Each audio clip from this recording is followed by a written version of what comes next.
নান্দনিক বাঙালি সাংস্কৃতিক পরিবেশনার মধ্য দিয়ে ইন্ডিয়ানার ইন্ডিয়ানাপোলিসে উদযাপিত হয়েছে বাংলা সাহিত্য ও সংস্কৃতি সম্মেলন।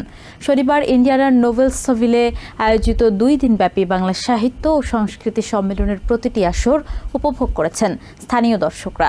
পাশাপাশি অন্যান্য স্টেট থেকেই জড়ো হন বাঙালি সাহিত্যপ্রেমীরা। শিশুদের এই পরিবেশনাই বলে দিচ্ছে প্রবাসে প্রতিনিয়তই যেন বাড়ছে বাঙালি সংস্কৃতির বিকাশ, বিস্তার ও প্রতিষ্ঠা। আমরা মেলার দিন থেকে প্র্যাকটিস করতেছি 2-3 মাসে ধরে। আমার খুব এক্সাইটেড লাগছে, ভালো লাগছে। আমার অনেক ভালো লাগছে, সবাই আমাদের পারফরমেন্স দেখছে, অনেক ভালো লাগছে ওদেরকে। এখানে আমার খুবই ভালো লেগেছে, আমি এখানে বারবার আসতে চাই। অভিভাবকরাও চান পরবর্তী প্রজন্ম যেন নিজেদের সংস্কৃতিকে বিশ্ব দরবারে আরও বেশি বিকশিত করে তোলে। বাংলা ভাষাকে আমাদের এগিয়ে নিয়ে যেতে হবে, আমাদের বাচ্চাদের শেখাতে হবে বিভিন্ন ছোট ছোট কবিতার মাধ্যমে, নাচ গানের মাধ্যমে, যাতে ওরা ইন্টারেস্ট পায়। যেখানেই থাকে বাংলা ভাষাটাকে নিয়ে আমাদের এগোতে হবে। আমি চাইও যে আমার মেয়ে বাংলা, যেটা আমাদের অ্যাকচুয়ালি যেটা বাংলা সাহিত্য বা গান বা এই সমস্ত নাচ, এই সমস্ত যে সমস্ত কিছু আছে, এগুলো তো আমিও চাই যে ও একটু শিখুক বা ওটা একটু আন্ডারস্ট্যান্ড করতেও শিখুক। অবশ্যই আমাদের বাচ্চাদের জন্য ভালো, বিশেষ করে নেক্সট জেনারেশন, ওরা অনেক কিছু শিখতে পারবে এখান থেকে, যে আমাদের ইয়ে কীরকম, অতীত কীরকম ছিল। বাচ্চাদের অনেক কিছু শেখার আছে, আর ইন্ডিয়ানা কিন্তু এই জন্য অনেক ভালো এটার জন্য। বাঙালি সংস্কৃতির এই অসাধারণ উপস্থাপনা দেখে মুগ্ধ হয়েছেন অনুষ্ঠানে যোগ দেয়া বিশেষ অতিথিরা।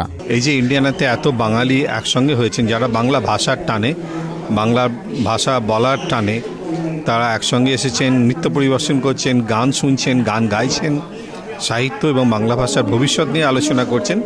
এটা একটা অত্যন্ত বড় বিষয়।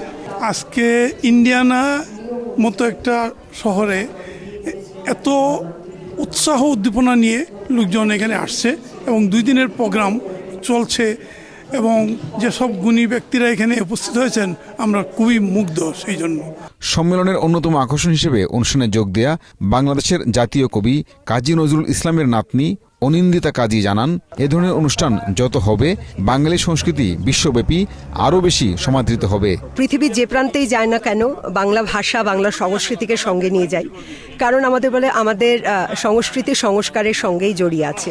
আমরা তো এই প্রজন্ম কাজ করবই, পরবর্তী প্রজন্মকে যেমন আমরা শুধুমাত্র ইংরাজি ভাষায় নয়, আমরা বাংলা ভাষাটাকে তাদের শেখাতে পারি। পরে জনপ্রিয় সঙ্গীত শিল্পী কণার পরিবেশনা উপভোগ করেন উপস্থিত সকলে।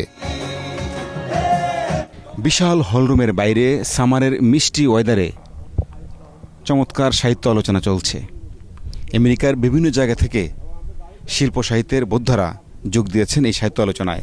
তারা আলোচনা করছেন বাংলা শিল্প, সাহিত্য, সংস্কৃতিকে আমেরিকায় আরও কীভাবে বেশি করে ছড়িয়ে দেওয়া যায়। ইন্ডিয়ানার ইন্ডিয়ানাপোলিস থেকে পিনাকি তালুকদার, TVN 24।